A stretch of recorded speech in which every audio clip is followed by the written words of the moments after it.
Good morning and welcome to another edition of Let It Be Known.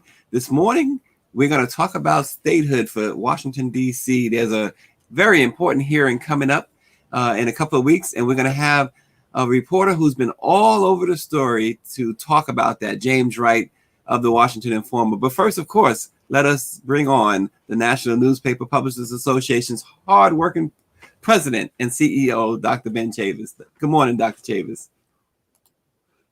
The National Newspaper Publishers Association, 230 African-American owned newspapers and media companies all over the United States. Karen Carter Richards, our distinguished chair, and the whole executive committee and board of directors. We welcome you to this edition of Let It Be Known. Absolutely. And we're going to go to the news first, as we always do, Dr. Chavis. And we start off with President Joe Biden and Vice President Kamala Harris. They are stepping up their efforts this morning to narrow the racial wealth gap.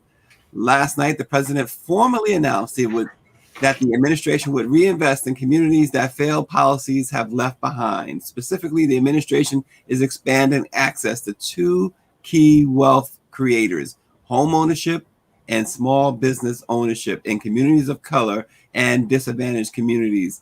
Administration officials said the president would double down on directing federal agencies to include in their yearly spend money for disadvantaged African American and Latinx businesses.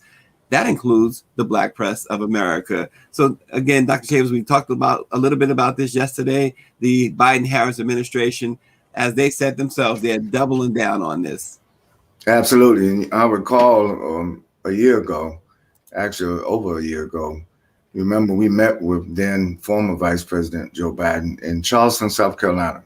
Our whole executive committee was there, and other publishers who were near Charleston, we invited them to attend also. And we had a 3-hour session with Joe Biden, and where he made a solemn promise that if he was elected president of the United States, he would definitely support African American owned businesses, but specifically he would be very supportive, his administration would be very supportive of the Black Press of America. And thus far, he's keeping his promise. At our convention later this month, we will have representatives of the SBA, the Small Business Administration. We will have representatives of the Health and Human Services Department and other officials. And we expect to hear a direct message from the president himself and from the vice president. So the announcement they made in Tulsa about helping to bridge the wealth gap between African Americans, Latinx Americans, and white Americans, it's a welcome message. And, same thing about closing the issue on voting rights. So yes, we have to work with the various departments now so that the announcement that the president made reaches fulfillment. Yeah, absolutely. And then also in the news, Dr. Chavis, Dorn Brown, a contracted wheelchair agent at BWI Marshall Airport in Baltimore, woke up this morning with a new outlook and the promise of a much bigger paycheck. Following a 3-year campaign, Brown and over 2,000 union and non-union contracted workers at BWI Marshall Airport and Baltimore Penn Station, who earn as little as $8.50 per hour plus tips, will see their hourly compensation rise to $17 an hour within the next 5 years. The higher salary is a result of the Secure Maryland Wage Act, a new law sponsored by Maryland Senator Antonio Hayes and Delegate Criselda Valderrama. According to the bill, it will eliminate tip wages for wheelchair agents who say they often don't receive any tips at all. Dorn Brown said the law is a blessing to my family and I. He says he will finally get the raise that he needs and deserves to support himself, his ailing mother who depends on him, and the rest of his family. Maryland officials call the bill a first of its kind measure. It ensures that the predominantly Black and immigrant workers at BWI and Penn Station will start earning $13.50 per hour on January 1st, 2022. The workers will see yearly increases of up to $16 per hour plus $1 per hour in supplemental benefits, and an additional $1 per hour in wages for a combined $17 per hour total compensation by 2026. The workers include janitors, non-TSA security officers, cabin cleaners, wheelchair attendants, passenger service agents, ramp workers, baggage handlers, and ticket and line agents. So again, the move to finally do something with the minimum wage, which has been stagnant for decades, Dr. Chavis. Oh, absolutely. And it's a good step forward for the state of Maryland, and we hope other states will follow suit. The minimum wage has been too low, and this has really affected the income. It has affected persistent poverty in Black America.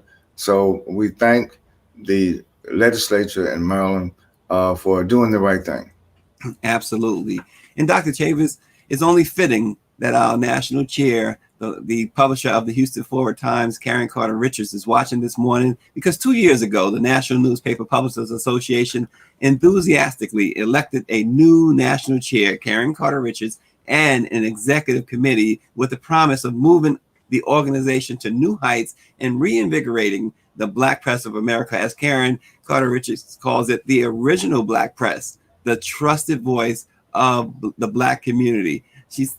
They've succeeded, Dr. Chavis, in more ways than anyone could have imagined. The accomplishments are plenty, especially considering this. While about 37,000 workers were laid off or furloughed at media companies like the Los Angeles Times, Condé Nast, the Dallas Morning News, Gannett, McClatchy, even NPR and Vox, the NNPA added staff and expanded services to NNPA member publishers across the nation. And of course, Dr. Chavis, people can learn so much more about the NNPA and the Black Press of America by registering today for the annual convention, which is virtually, of course, and it's from June 23rd to June 26th. And you can register. It's free at www.virtualnnpa2021.com. We're going to have such a great convention this year, thanks to the executive team and yourself, Dr. Chavis. I would invite everyone to go to Black Press USA today. There's a great article about the 2-year progress. We've made so much progress under the current leadership of the NNPA, and we have all African-American women, 5 of them. Karen Carter Richards is our chair. Janice Ware is our first vice chair from Atlanta. Our second vice chair is Fran Farrer from Charlotte, North Carolina. Our national treasurer is from Norfolk, Virginia, Brenda Andrews. And our national secretary is Jackie Hamilton from Jackson, Mississippi. Hampton. So, Hampton. Yeah, that's you, Dr. Chavis. Jackie Hampton. Jackie Hampton is the publisher of the Mississippi Link, and she's done a great job as our national secretary. All of our 5 African-American women who are members of the executive committee, led by Karen Carter Richards, our distinguished chair, has done an outstanding job over the last 2 years. And that has inured enormous benefits to our member publishers across the country. So, the NPA is doing well. And we pray that God will continue to bless the Black press of America all over the United States. Yeah, and you know who else has done a great job too, Dr. Chavis, and I'm sure you'll agree. And there she is, the NNPA's executive committee, executive assistant. Oh, well, gosh, administrative assistant. Am I even saying her title right these days? Claudette Perry. She has done a phenomenal job. Executive administrator of the NNPA. She's done a fantastic job. And Bobby Henry down in Florida, he says, are you down with OBP, the original Black press? Good morning to Annette Phillips. Cheryl Smith, of course, the Texas Metro News, fantastic newspaper and media company she runs out there. Want to say good morning to her. Too Much TV is watching. Nicole McDaniel, my sister, she's watching as well. And everyone else who's watching, want to say good morning. Dr. Chavis, in a couple of weeks, another big hearing is coming up on DC statehood. And James Wright has been covering that issue for a long time now. He's talked to the main players, including Mayor Muriel Bowser, and of course, the delegate from DC, Eleanor Holmes Norton. So let's bring on James Wright. to talk more about DC statehood. Good morning, James. Good morning, Stacy, and good morning, Dr. Chavis. Always a pleasure to come on this show, and it's a pleasure to watch it every day. It's a highlight of my day. Well, thank you, Brother Wright, and thank you for your journalism. You've had that pen in your hand and your typewriter on your desk, and now your laptop and all the devices that you use to do your great journalism work. We thank you. I've known you for decades, and you've really been on the pulse of what goes on in Washington, D.C. So thank you for your service and for your continued work enlivening the Black press of America with the truth of your reporting. Thank you. Thank you. And James, so there's a hearing coming up. We know that the obstacle is the Senate. Talk about what to expect this month. Well, for the second time in the history of this country, there will be a hearing on DC statehood in the United States Senate. It will be before the Senate Homeland Security and Government Affairs Committee, which is chaired by Senator Gary Peters of Michigan, the Democrat from Michigan, and the author of the companion legislation for DC statehood in the Senate, Senator Thomas Carper of Delaware. He sits on that committee. Matter of fact, he's the second-ranking Democrat on that committee. It will be held this month. We don't have the date, and I'll let everybody know when that date is because that's very important.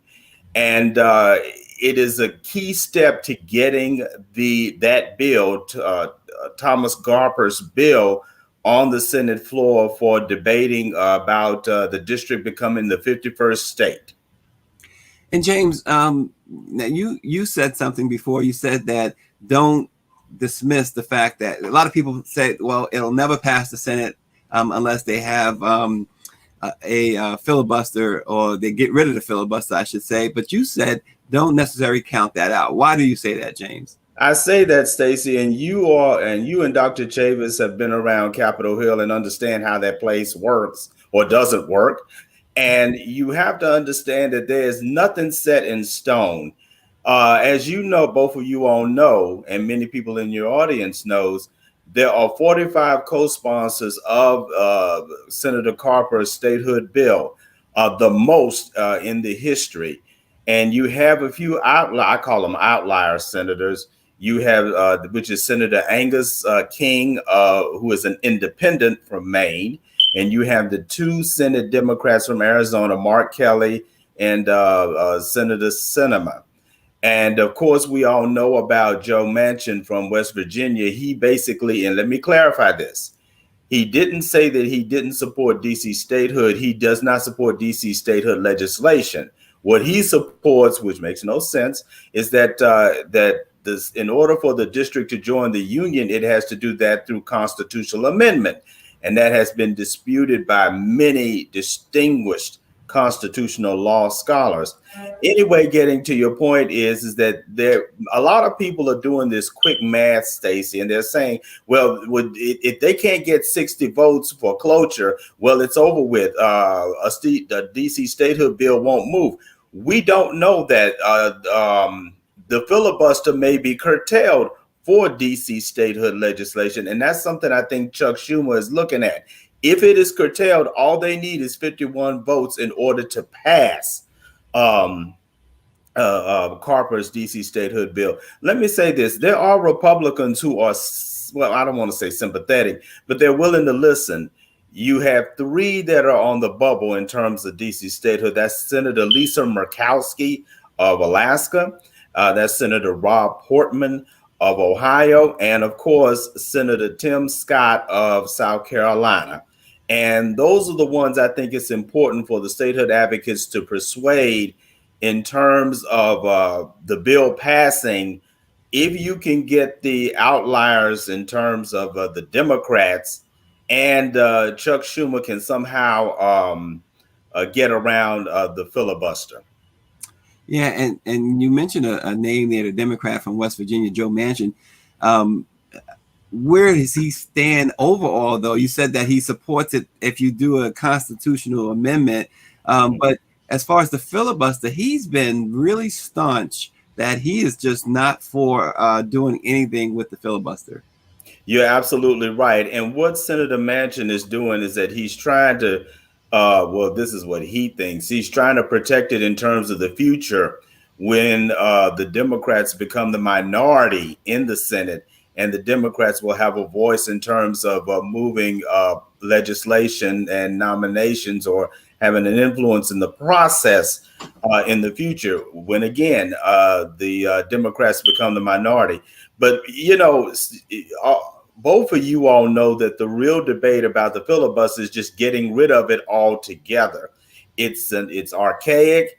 It has done a lot to stop civil rights legislation, lynching legislation, and it's just an old archaic tactic that needs to go. Even a few conservatives want to see it go because it stops the process of legislation. And so Senator Manchin is just thinking about the future, but really the future is not going his way. By the way, you mentioned Senator Manchin. The West Virginia Democrats actually voted to support Senator Carper's bill recently. Well, yeah, and the other part about it, you say the key word, West Virginia, and it's very tough for a Democrat in that state. Dr. Chavis, I want to throw it over to you. Well, I want to thank Dr. Wright. I'm calling him Dr. Wright. I want to thank James Wright for his analysis and for his work on DC statehood. But keep in mind, this is a national issue. It's an issue, obviously, for the residents of the District of Columbia. And but it's going to have impact for all of Black America and for all Americans. If DC becomes a state, it has 2 United States senators. It has representatives that will have a vote in the Congress in the House, on the House side. So it's a tremendous importance that the African American residents and other residents of DC who pay taxes but don't have representation. It's not practicing democracy in the nation's capital. And if it was in a city ought to practice democracy, it ought to be the nation's capital. So for all these reasons, it should have statehood like other states, like other territories. And keep in mind, there are some states that have less than a population of the District of Columbia, and they have 2 senators, and they have members of Congress who vote. So, you know, I think the argument against statehood is a false argument, a frivolous argument, and the arguments for statehood are very strong. And I think that this needs to be pushed now. I agree with Brother Wright. You know, there's something going on right now in the United States. Demographic changes, the browning of America, the rise in white supremacy, you know, the attack on January the 6th. These are things on the Capitol on January the 6th. These are things that we need to pay attention to. And I'm glad that, again, what happened yesterday in Tulsa, when the president is speaking out now against some of these repressive tactics, and denying the District of Columbia statehood is another repressive tactic to make sure that Black Americans don't have adequate representation in the Congress of the United States. Yeah, absolutely. And James, I wanted to ask you about Eleanor Holmes Norton, because this has been a life mission for her, DC statehood. And I know you've spoken with her. What's the latest from her? I know she's pushing this bill. What has she said to you about where things currently stand, her optimism? I like the word that you just used, optimism. She's very optimistic that this bill can get past the Congress and can get on President Biden's desk, perhaps even this year.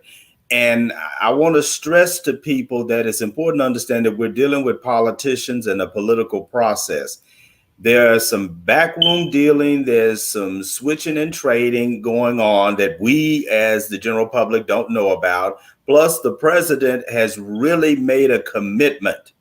The Biden administration, even President Biden himself, has made a commitment to seeing DC become the 51st state. Let me say this very quickly, Stacy, and Dr. Chavis kind of harped on this. there's an assumption on by the Republicans that you will have two liberal Democratic senators if DC becomes a state. That's no real guarantee. I would say this, and I'm going to use a local figure for example.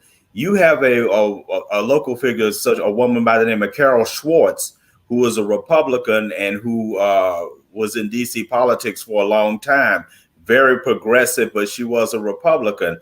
I could see a Carol Schwartz, especially with the demographics of DC right now, possibly becoming a senator. Now, she's not going to do it because she's kind of up in age, but I do see the possibility of a Republican making a credible run to be a U.S. senator or the congressman. Whether they win or not, that's really up to them and the DC electorate. But this idea that they're just going to be automatically two Democratic liberal senators from here to the end of time from the District of Columbia, and that's the reason why it should be denied DC, which is the argument made by Mitch McConnell, is just plain wrong. Well, James, we know what side of the fence McConnell has always stood on. But you've spoken with Eleanor Holmes Norton. You've spoken with the mayor. You mentioned Congresswoman Holmes Norton's optimism. What about the mayor? What is her feelings these days? Again, let me stress to you, there's a lot of politics going on that we are not privy to. And the mayor has said to me at press conferences is that she is in dialogue with members of both on both sides. And I think the point that you're trying to bring out, which is an excellent point, Stacy, is that we're not just sitting here in DC being passive about this. People, our elected officials, particularly Mayor Bowser, they are constantly engaged in this fight for DC statehood. And while we understand in the Senate, our allies in the Senate are doing their work, DC residents, Mayor Bowser, DC Chairman, Council Chairman Phil Mendelson, and some of the council members and DC residents are engaging the Hill on this issue, particularly a group of young people, 51 for 51, who are trying to persuade the Senate to, as I spoke to earlier, push aside the filibuster to vote on this issue for DC statehood. They're engaged. Yeah, and James, as Dr. Chavis said, and I'll throw it back to you, Dr. Chavis, you mentioned that this is not just a DC issue. This has ramifications nationwide. Dr. Chavis, I'd like to invite you to talk more about that. Well, it has ramifications if we're ever going to have police reform, if we're ever going to fully restore the Voting Rights Act, if we're ever going to really close what the president talked about yesterday, the wealth gap. We have to have stronger congressional efforts. And in order to have strong congressional efforts in all these areas that are critical to the improvement of quality of life of Black people in America, we have to have strong advocates on both the Senate side and the House side. And keep in mind, 2022 is coming. And in many states, the Republicans plan to continue to take over state legislatures and eventually take back the House, as well as the United States Senate. And then eventually in 2024, they're going to try to take back the White House. So a lot is at stake here. You know, we don't have time to pivot on this. 2021, this year, this calendar year, this political year is going to be a monumental year that would determine the future of America for the next 100 years. Yeah, and James, now this hearing that's coming up, as you said, they don't have a specific date yet, but it will be this month. What are you expecting, James, to be the outcome of this particular hearing? Obviously, there'll be other hearings, but this seems to be really important.